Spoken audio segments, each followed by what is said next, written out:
Bonsoir à tous et bienvenue dans ce journal. Dans les titres de l'actualité, la division au sein du FPI consommée. Afi N'Guessan a répondu à la décision de Laurent Gbagbo de créer un nouvel appareil politique. C'était ce week-end au cours d'une conférence de presse. Et 2 virus à caractère épidémique viennent d'être signalés sur le territoire ivoirien. Un cas d'Ebola a été confirmé et un foyer de grippe aviaire détecté à Mondoukou, dans le département de Grand-Bassam. La riposte se met en place. 20 ans après, les talibans sont de retour au pouvoir en Afghanistan. Des scènes de panique à Kaboul, la capitale, ont fait le tour du monde. Pascal Afi N'Guessan a réagi à la décision de l'ex-chef d'État et fondateur du Front populaire ivoirien Laurent Gbagbo de créer une autre formation politique afin d'éviter une bataille juridique autour du logo du FPI. Au cours d'une conférence de presse samedi, Afi N'Guessan a reproché à son ancien mentor d'entretenir la division. Retour sur cette déclaration qui consacre définitivement la scission du parti. Pierre Dipomella. La réaction de Pascal Afi N'Guessan était attendue après la décision de Laurent Gbagbo, l'ex-chef d'État et fondateur du FPI, de créer un nouveau parti les semaines à venir et laisser à son ancien Premier ministre l'enveloppe, c'est-à-dire une coquille vide. Laissons Afi avec l'enveloppe et nous avec le contenu. Le FPI, c'est nous. Les bases sont là, les fédéraux sont là, les comités de base sont là, les secrétaires de section sont là. Nous allons changer de nom, c'est tout. Afi N'Guessan a qualifié cette sortie de dérive autocratique. Discours ahurissant par sa suffisance, son cynisme et son archaïsme. Les Ivoiriens attendaient le retour de l'homme de paix et du démocrate, nourri aux valeurs du socialisme. Ils découvrent un monarque qui se croit propriétaire du FPI, sa chose, dont il peut disposer à sa guise, nommant et renvoyant comme un gérant qui il veut et quand il veut. Face à lui, les cadres du parti sont des obligés. C'est lui qui les a faits. Les militants n'ont aucun droit et les textes du parti n'ont aucune importance. La rupture est consommée au Front populaire ivoirien. Cette division, selon Dr Sylvain N'Guessan, est un épiphénomène en politique et presque tous les partis significatifs ont connu ces tribulations. Ce n'est pas la première fois qu'il y a une scission d'un parti politique ivoirien. Au temps du RD, on a vu toutes les scissions autour des années 2000. Le PDCI également a connu les tentatives de scission. C'est autour du FPI de connaître, bien avant ça, il y a eu les Blé Charles, Awadon Melo qui ont tenté de créer leur formation politique, donc ce n'est pas vraiment nouveau. Encore disant pour ce qui est de ces 3 grandes formations politiques que je viens de citer. Ensuite, M. Laurent Gbagbo, le faisant, ne viole pas la Constitution. Donc, attendons de voir les tests de ce nouveau parti, leurs valeurs fondamentales, pour savoir s'ils enrichissent le débat politique en Côte d'Ivoire ou alors s'ils nous font régresser. Ce n'est pas forcément parce qu'il y a un grand nombre de partis politiques que cela peut signifier une bonne santé démocratique ou alors de meilleures réformes pour la Côte d'Ivoire.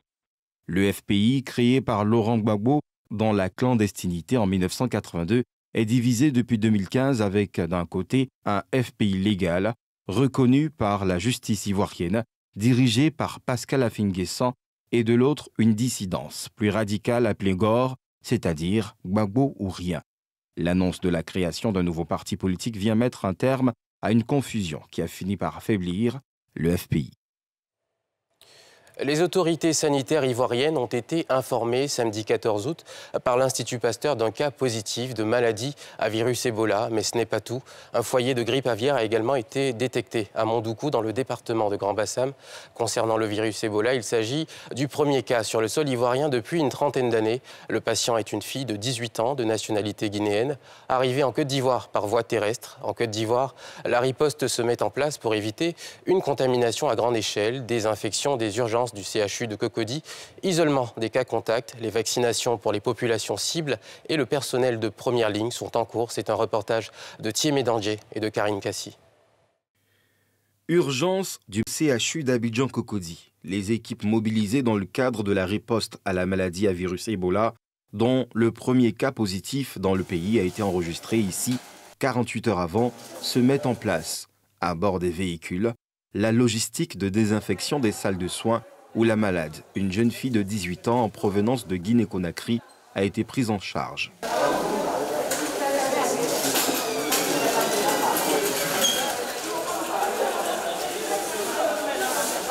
Outre ce dispositif, des doses des 5000 vaccins disponibles pour le personnel médical des urgences en première ligne. Un concerné, mal au point, est référé au CHU de Trècheville. Pour son transfert, la vigilance est de mise. Peu après, l'ambulance quitte les lieux. À l'intérieur, les équipes sont en place pour les vaccinations. Les cibles, visiblement, sur le vif, refusent toute prise de vue.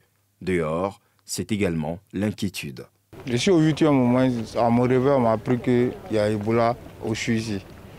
Mais sincèrement, toute maladie inquiète tout le monde, même si c'est pas lui-même, c'est inquiète. Donc, on est là, nous tous on est inquiets. Je ne sais pas quelles mesures, nous on est au CHU là-bas, comment ils vont nous protéger. Donc je ne sais pas. Ce matin, je suis venue, mon père m'a dit qu'il y a quelqu'un qui dit qu'actuellement, qu'il y a une femme qui est venue avec moi. En plus du corona, bon, je suis très inquiète quoi. Pour ne pas que ça soit comme corona. Je sais pas quoi, je suis très inquiète quoi. Parce que ma maman elle vient d'accoucher quoi. Le pays fait face également à une épidémie de grippe aviaire localisée à Mondoukou. Dans son arrêté portant déclaration d'infection, le préfet du département de Grand Bassam fait savoir que la localité est déclarée infectée d'influenza aviaire hautement pathogène de sous-type AH5N1. Au titre des mesures de police sanitaire, sont prescrites dans le foyer d'infection et dans la zone de protection d'un rayon de 3 km l'abattage sanitaire de toutes les volailles présentes, le nettoyage et la désinfection des élevages et leur environnement souillé, l'interdiction de mouvements de volailles, de produits et leurs dérivés, du matériel d'élevage et des aliments. Autant de mesures pour empêcher toute contamination à grande échelle de ces maladies infectieuses auxquelles le pays fait face depuis ces 48 dernières heures. À Adjamé, commune carrefour de la capitale économique ivoirienne, des barres de protection de pont s'abîment et constituent de véritables dangers pour les usagers qui les fréquentent, des usagers qui en appellent aux autorités compétentes. Le constat avec Salifia Lekwe et Eric Kimou. Le pont ferraille situé sur l'axe Adjamé-Abobo constitue un véritable danger pour les piétons. Les garde-fours, objets de protection, s'abîment, laissent ses vides. Véritable point de frayeur pour piétons et automobilistes. Si l'État pouvait faire un effort pour pouvoir réhabiliter tous ces petits défauts-là, je pense que ça pourrait vraiment ça pourrait vraiment aider tout le monde. Vu que vous-même vous constatez, vous voyez, ça fait pratiquement un bon moment que ça existe, ça est là, mais rien n'y est fait. Et c'est le triste constat, il y a urgence. Parce que c'est une voie qui est pratiquée, tout le temps et voilà, si rien n'y est fait, ça va encore causer beaucoup de dommages et puis ce ne sera pas bon. La manière dont on clôturé ce trou là, on doit faire les murs là comme ça, où nous on passe au milieu. Là, ça doit être protégé pour les barrages et là, ça doit être protégé pour nous. Là, mais tu vois, le coin, c'est cassé. Quand tu viens, c'est très prudent, c'est très difficile. Normalement, c'est ce qu'on appelle ici. Et le bas de fer là, on doit faire deux fois même. Un pour à droite, un pour à la gauche. Vous voyez la gauche là, on peut faire les petits fer où les barrages pas toucher. Là, tu es au milieu, là, c'est un peu prudent. C'est ce qu'on demande. Quand on passe, on a peur de ça. Si tu veux erreur, que tu tombes là-bas, ça, il n'y a pas peur de maladie, il n'y a pas peur de pieds cassés, c'est pour mourir. Ouais, vraiment, ça fait peur. Moi, mais quand je passe, il y a beaucoup de personnes, des femmes comme les enfants, quand je les vois, je dis, passez par l'autre côté, laissez ici, c'est pas bon, c'est trop dangereux. Chaque jour, moi, je passe ici. On n'a qu'à faire rapidement pour arranger parce que c'est trop dangereux. C'est même pas bon pour les populations. Il y a des femmes qui passent, il y a des enfants qui jouent même, ils viennent s'arrêter, ils sont en train de jouer. Parce que c'est un coin, c'est dangereux, parce que ça dure. Je peux dire que ça vaut 3 ans. Je passe ici, ça est dans le même. Cap sur le pont qui relie le quartier Liberté à celui de Williamsville, à proximité du camp de gendarmerie d'Agban. Les balises commencent également à céder.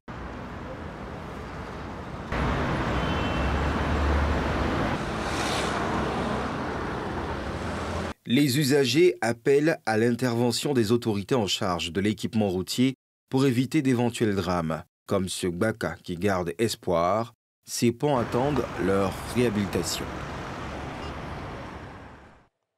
Le magazine Les As du continent, publié pour la première fois en 2004, change de nom. Il devient Great Africa, Les As du continent. Le magazine international des victoires de l'Afrique a pour ambition de célébrer les réussites professionnelles de tous les continents pour inspirer l'Afrique afin de reconstruire le système des valeurs. Jean-Michel Quadio et Tanguy Conan.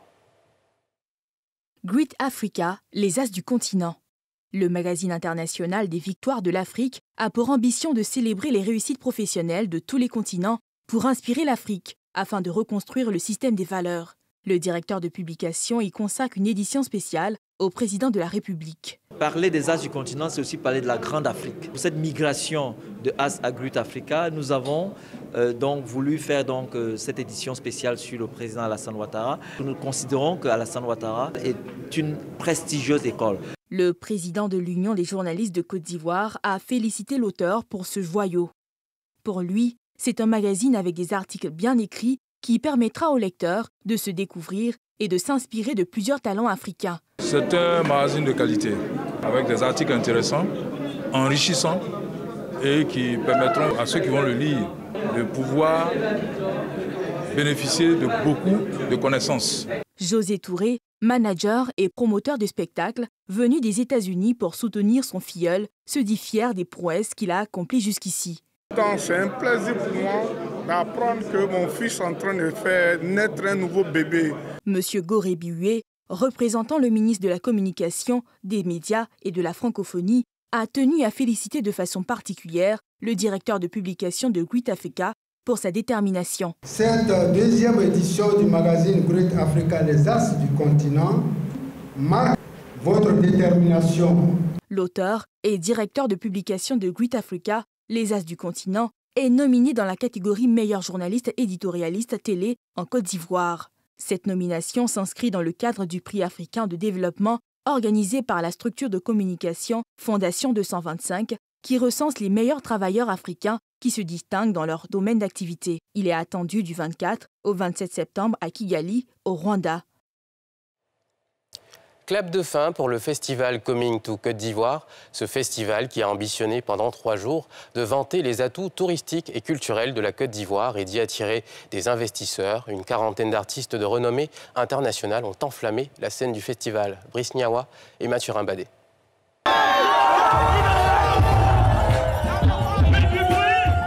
C'est la finale de 3 jours de spectacle, de gastronomie et de promotion culturelle. Les fans ont répondu présents à l'appel des organisateurs de Coming to Côte d'Ivoire, un événement qui veut faire la promotion de l'intégration africaine.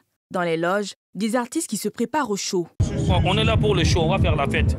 Parce que moi je suis prêt, mes fans sont prêts, donc tout est calé. Voilà. Du lourd, rien que le show. En même temps, je vais donner une prestation de haut niveau, de qualité, et vous allez voir.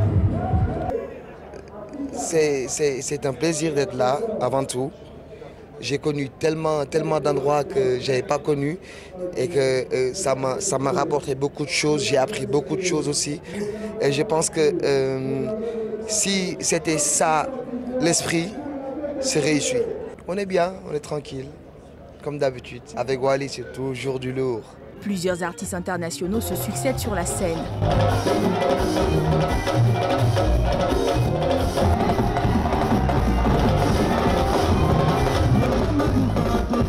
Ça fait énormément plaisir de participer à ce genre de choses. De voir tous mes frères, Ibawan du Mali, Wally Seck du Sénégal, de voir tous les artistes de Côte d'Ivoire réunis sur un seul podium pendant 3 jours.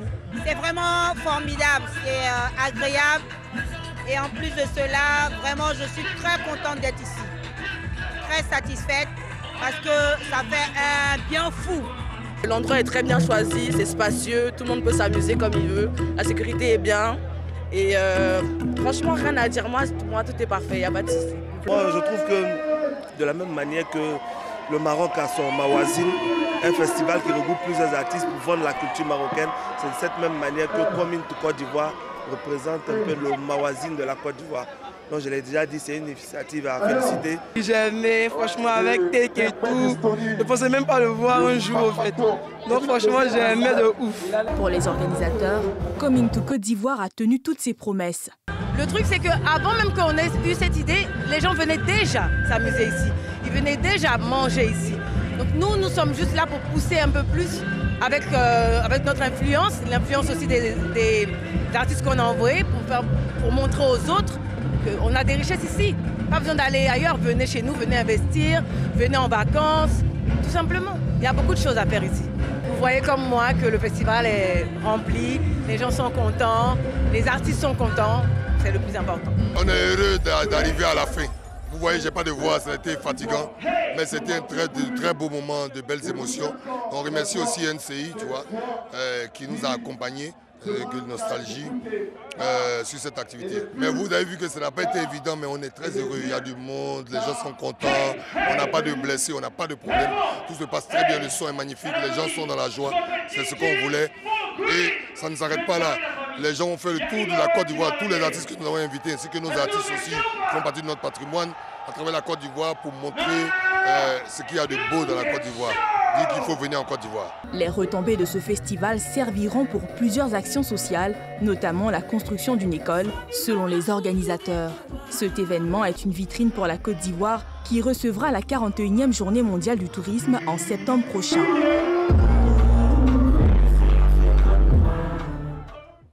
L'Afghanistan se trouve désormais aux mains des talibans. Le mouvement islamiste est de retour au pouvoir après 20 ans de guerre. Dimanche soir, les images de combattants investissant le palais présidentiel à Kaboul ont fait le tour du monde. À l'heure actuelle, le président Ashraf Ghani a quitté le pays. Et puis, vous le verrez dans ce reportage, des scènes de panique dans l'aéroport de la capitale où des civils se précipitent vers ce qui est la seule porte de sortie du pays pour tenter d'échapper au nouveau régime radical qui se met en place. Yeli Traoré. Le dimanche 15 août, les talibans arrivent aux portes de Kaboul, au terme d'une offensive éclair entamée en mai à la faveur du retrait des forces américaines et de l'OTAN. Ils se sont emparés en 10 jours de toutes les autres grandes villes sans rencontrer de grande résistance. Des vidéos, publiées sur les réseaux sociaux, montrent des scènes de chaos absolu, des milliers de personnes attendant sur le tarmac de l'aéroport de Kaboul et des grappes de jeunes hommes s'agrippant aux passerelles ou aux escaliers pour tenter de monter dans un avion. Le cofondateur des talibans, Abdul Ghani Baradar, appelle ses combattants à rester disciplinés après avoir pris le contrôle de Kaboul. Il est maintenant temps d'évaluer et de prouver. Maintenant, nous devons montrer et essayer de découvrir comment nous pouvons servir à notre nation et assurer la sécurité, le confort de vie et la satisfaction d'une vie paisible à l'avenir. La veille, face à l'imminence de la chute du régime, le ministre de l'Intérieur avait promis dans un message vidéo un transfert pacifique du pouvoir vers un gouvernement de transition. La ville est en sécurité, il n'y aura pas d'attaque sur la ville de Kaboul et il y aura un transfert pacifique du pouvoir vers un gouvernement de transition. Nous devons la protéger par tous les moyens possibles. Dans un message sur Facebook, le président Ashraf Ghani, qui avait fui le pays avant l'entrée des talibans dans Kaboul, déclare avoir fui son pays pour éviter un bain de sang et reconnaît que les talibans ont gagné. Face à ce fulgurant retour des talibans sur le devant de la scène, la communauté internationale se met en ordre de bataille. À l'exception notable des États-Unis, dont le dirigeant demeure mutique depuis la chute de Kaboul et de la Chine, qui souhaite des relations amicales avec les talibans. Le secrétaire général des Nations Unies, Antonio Guterres, appelle la communauté internationale à s'unir pour supprimer la menace terroriste en Afghanistan. J'exhorte le Conseil de sécurité et la communauté internationale dans son ensemble à rester unis, à travailler ensemble et à agir ensemble et à utiliser tous les outils à leur disposition pour supprimer la menace terroriste mondiale en Afghanistan et garantir que les droits humains fondamentaux seront respectés.